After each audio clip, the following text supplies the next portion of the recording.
जय श्री कृष्ण मित्रों। श्री कृष्ण के देह त्याग का रहस्य।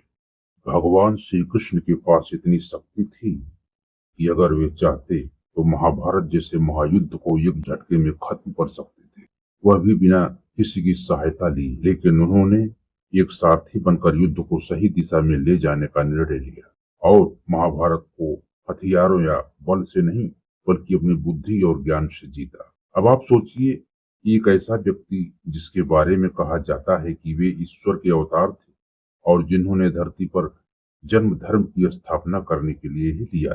एक ऐसी महाशक्ति जिन्होंने ब्रह्मास्त्र और सुदर्शन चक्र जैसे दिव्य अस्त्रों को अपने नियंत्रण में रखा, जो समय से आगे चलता था, जिसकी बांसुरी से गोपियां मोहित होती थी, जिसकी एक मुस्कान से युद्ध की पूरी दिशा बदल जाती थी, जिसके विचारों ने काल चक्र को घुमा दिया और मृत्यु को रोक क्यों नहीं सके। क्या उनकी मृत्यु किसी साधारण मनुष्य की भांति हुई?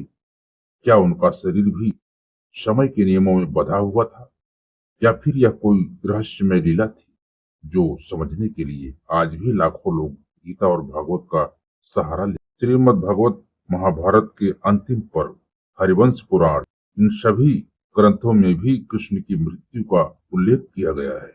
लेकिन इन सभी ग्रंथों में एक ऐसी रहस्यमयी घटना है जो किसी में नहीं बताई गई है। आखिर क्या है यह घटना?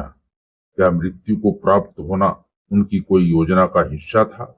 आखिर क्यों कृष्ण के पुत्र शाम्ब को ऋषियों ने श्राप दिया था? वह एक लोहे के मूसल को उत्पन्न करेगा जो पूरी द्वारिका नगरी और यदुवंश का नाश का कारण बनेगा। शिकारी जिसने दूर से हिरण की परछाई देखी और चला दिया बाण, जिसे पता ही न था कि वह किस पर तीर चला रहा है, वह तीर श्री कृष्ण के पैर में जाकर लगा। श्री कृष्ण मुस्कुराए और अपना देह त्याग दिया। क्या यह मात्र एक दुर्घटना थी या फिर एक पूर्व नियोजित लीला? क्या वह शिकारी केवल एक पात्र था या ईश्वर के द्वारा चुना गया एक साधन? श्री कृष्ण अपने विराट स्वरूप में विलीन हो गए, क्योंकि श्री कृष्ण कभी मरते नहीं, वे केवल लीला समाप्त करते हैं।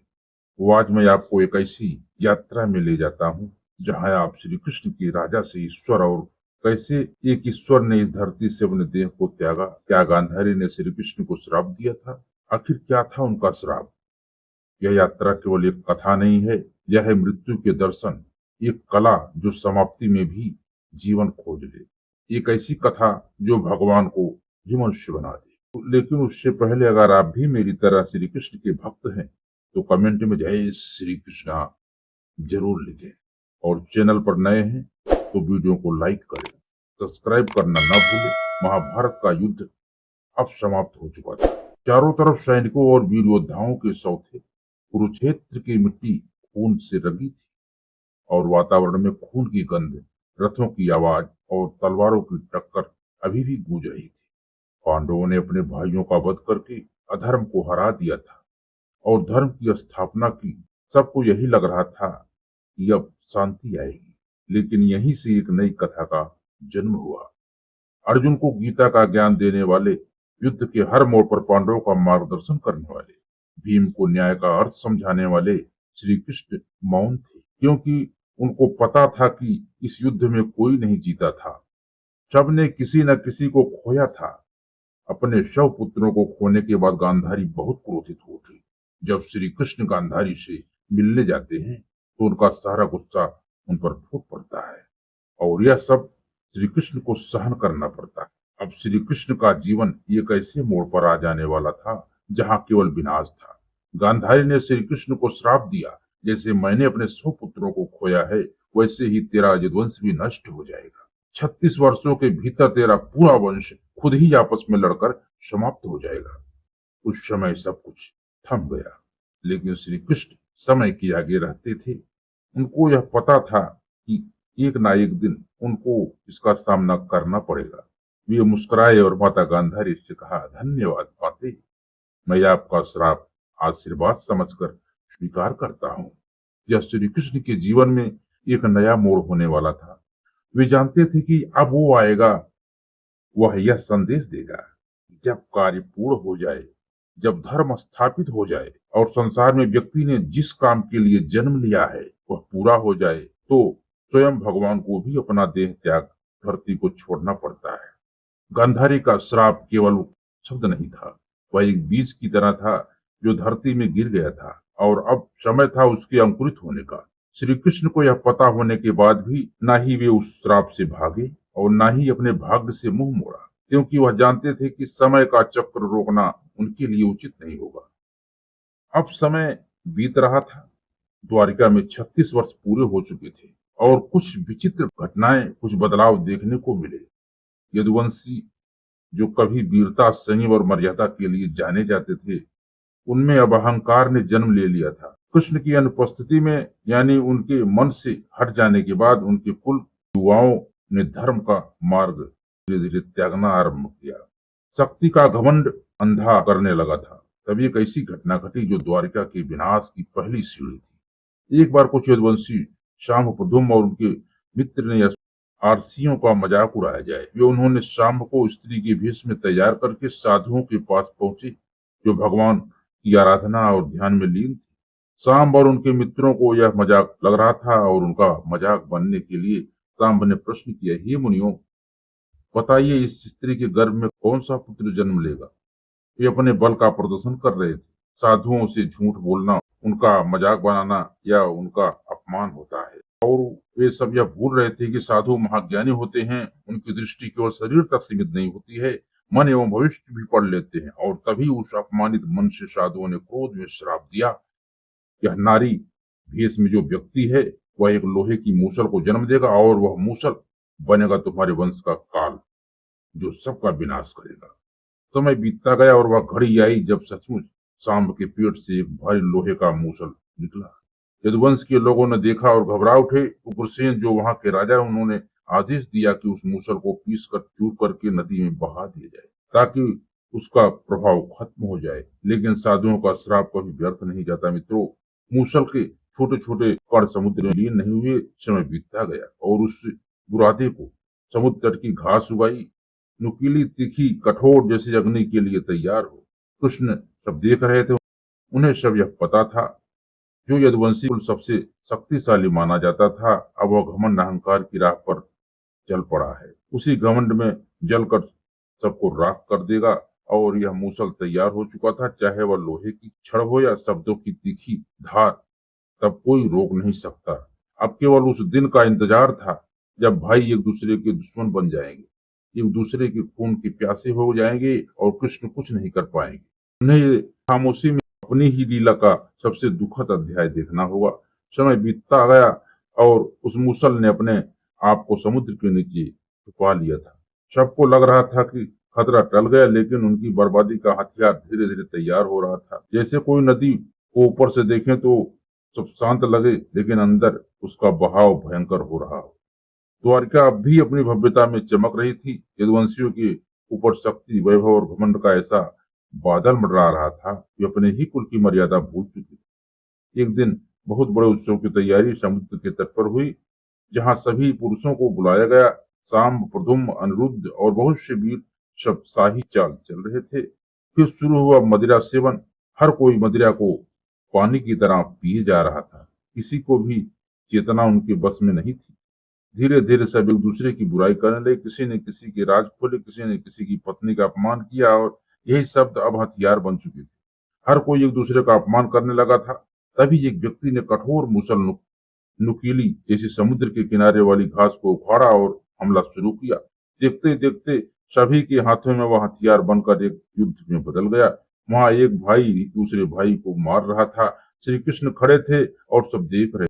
यह वही श्राप था जिसने सभी यदुवंशी का जान ले ली। और जैसे ही आखिरी यदुवंशी भी गिर पड़ा, समुद्र के किनारे की रेत खून से लाल, और उन सब में केवल एक व्यक्ति बचा था जो स्वयं श्री कृष्ण। श्री कृष्ण ना ही दुखी थे और ना ही उन्होंने आंसू बहाए। उनके मन में बस एक गहरी शांति थी। वे जानते थे कि यह होना ही था। गांधारी का श्राप पूरा हो रहा था, यदुवंश का अंत हो गया और द्वापर युग भी खत्म होने वाला था। फिर उन्होंने द्वारका की ओर अंतिम बार नजर डाली। वह स्वर्णमय नगरी जो कभी देवताओं जैसी लगती थी, अब विनाश की कगार पर। उन्होंने बलराम जो उनके बड़े भाई थे, उन्हें समुद्र की ओर जाते देखा, जो शांत और मौन थे। धीरे धीरे वे भी समुद्र में समा गए, जैसे कोई शक्ति जो अपने स्रोत की ओर वापस लौट रही हो। उनके भाई बलराम के साथ द्वारिका जैसी भव्य नगरी भी धीरे धीरे समुद्र में समाने लगी। समुद्र की लहरें धीरे धीरे तेज होने लगी और महलों को चूर चूर कर दिया। और तभी उन्होंने द्वारिका की ओर अपनी नजर डाली। वे अब द्वारिका को आखिरी बार देख रहे थे। कृष्ण अब अकेले हो चुके थे। उनका भाई चला गया, उनके वंशज चले गए। उन्हें अब यह पता था कि उनको भी अब धरती से जाना होगा। भगवान कृष्ण के इस धरती पर आने का हर उद्देश्य पूरा हो चुका था। पुत्र मित्र मार्गदर्शक राजा योगी सब कुछ द्वारिका में डूब गई और वह अकेले हो चुके थे। अब वे केवल तपस्वी की तरह वन में बैठकर ध्यान में लीन हो गए। वन में अंदर जाते ही वे एक बहुत घने जंगल में पहुंच गए। वहां थकान से वो पेड़ के नीचे शांति से आराम की अवस्था में बैठ गए। कहा जाता है कि उस समय श्री कृष्ण केवल अपने शरीर से जुड़े थे, मन और आत्मा से तो वह कब का ब्रह्म में समा चुके थे। ठीक उसी समय एक शिकारी जरा जो दूर से आया था, उन्हें श्री कृष्ण का पैर दिखा, गुलाबी सुंदर हिरण के कान जैसा। उसने बिना कुछ सोचे उस पर तीर चला दिया, यह समझकर कि वह हिरण का कान है। तीर सीधा श्री कृष्ण के पैरों में जाकर लगा। वही चरण जिनके स्पर्श मात्र से ही एक बंजर भूमि भी खिल उठती है, जिन्हें छूने से सारे दुख समाप्त हो जाते हैं। तीर लगते ही जरा दौड़ा और श्री कृष्ण को देखकर घबरा गया, हाथ जोड़कर रो पड़ा। क्षमा करे प्रभु, मैंने आपको पहचान नहीं पाया। लेकिन श्री कृष्ण मुस्कुराए, बोले घबराओ मत, जो हुआ वही होना था, तुम केवल एक माध्यम थे। और वहीं उस वृक्ष के नीचे श्री कृष्ण ने अपनी लीला का अंतिम अध्याय पूर्ण किया। कृष्ण मुस्कुराए और जरा को समझाया, जब श्री राम ने बाली की पीठ पीछे मारकर उनका वध किया था, तब बाली ने उनसे यही प्रश्न किया, ये प्रभु, आपने मुझे छिपकर क्यों मारा? अगर आप कहते तो ब्राह्मण को और पूरी लंका को जलाकर आपके चरणों में समर्पित कर देता। तब श्री राम ने बाली को वचन दिया था कि जब वे अगले जन्म में एक मनुष्य के रूप में जन्म लेंगे, तब बाली भी जन्म लेगा और उनकी मृत्यु उसी प्रकार होगी जैसे बाली की हुई थी। उनका शरीर धीरे धीरे शांत होने लगा, प्रकृति भी ठहर गई और आकाश से कमल बरसने लगा। यह वह समय था जब धर्म के चार पैर कमजोर पड़ने लगे और मनुष्यों के लिए नई चुनौतियां इंतजार कर रही थी। कृष्ण मरते नहीं हैं, वे बस देह त्यागते हैं और अनंत में विलीन हो जाते हैं। पर क्या आपने कभी सोचा है, श्री कृष्ण जैसे महायोद्धा जो स्वयं विष्णु का अवतार थे, क्या वह किसी साधारण तीर से मृत्यु को प्राप्त हो सकते हैं? जरा ने भी तीर चलाया था, वह कोई साधारण तीर नहीं था। गांधारी के श्राप में अपना योगदान दिया। इसके बाद कृष्ण ने अपना देह त्यागा और उनकी आत्मा वैकुंठ की ओर प्रस्थान कर, जहां से वह आए थे। लेकिन वह अंत नहीं था। कहा जाता है ना कि एक युग का अंत ही दूसरे युग की शुरुआत हो। ठीक उसी तरह ठीक समय द्वापर पर युग समाप्त हुआ और कलयुग का उदय हुआ। श्री कृष्ण की मृत्यु की घटना चारों ओर फैल चुकी थी और पांडवों को जैसे ही यह बात पता चली, वे तुरंत प्रभास क्षेत्र पहुंचे और अर्जुन श्री कृष्ण को देखकर रो पड़ा। उन्होंने अंतिम संस्कार की तैयारी की, लेकिन अब जो चमत्कार हुआ वह सुनकर आप चौंक जाएंगे। उनके शरीर को अग्नि में जलाते समय उनके हृदय से एक अलौकिक प्रकाश निकला जो आकाश में विलीन हो गया। यह प्रकाश उनकी अमृत का प्रतीक था, जो बताता था कि श्री कृष्ण का अस्तित्व कहीं गया नहीं, बल्कि वह अनंत में विलीन हो गया। पुराणों के अनुसार सत्य, दया, तप और दान यह धर्म के चार स्तंभ माने जाते हैं, जो द्वापर में बहुत शक्तिशाली थे। लेकिन कलयुग में यह सभी स्तंभ कमजोर हो जाएंगे, जहां लोगों के मन में झूठ, लोभ और अहंकार हावी हो जाएगा। लेकिन यह तो सत्य है कि जब अधर्म हावी होता है, उसे रोकना जरूरी होता है। श्री कृष्ण ने यह भी कहा था कि अंधकार हमेशा नहीं रहेगा। उन्होंने यह घोषणा की थी, जब धर्म की हानि होगी और अधर्म बढ़ेगा, तब मैं अवतार लेकर इस धरती पर आऊंगा। यह वचन उनके कल की अवतार के रूप में साकार होगा, जब वे फिर से धर्म की रक्षा के लिए आएंगे। श्री कृष्ण की मृत्यु के बाद पृथ्वी में एक भयंकर बदलाव आया। इंसानों को नई चुनौतियों जैसे लालच, हिंसा और भ्रम का सामना करना पड़ा। कई भक्तों का कहना है, या ही वृंदावन में उनकी बांसुरी की आवाज सुनाई दी। कुरुक्षेत्र के मैदान में जब कोई धर्म के लिए संघर्ष करता है तो वहां उनकी मुस्कान दिखाई देती है। लेकिन अब आपके मन में इसका सवाल का क्या जवाब है? श्री कृष्ण अब कहाँ है? उन्होंने अपना देह त्याग दिया, द्वारिका भी समा गई, क्या वे सचमुच चले गए? इसका उत्तर हर व्यक्ति के लिए अलग हो सकता है। आप अपने विचार कमेंट में जरूर लिखें।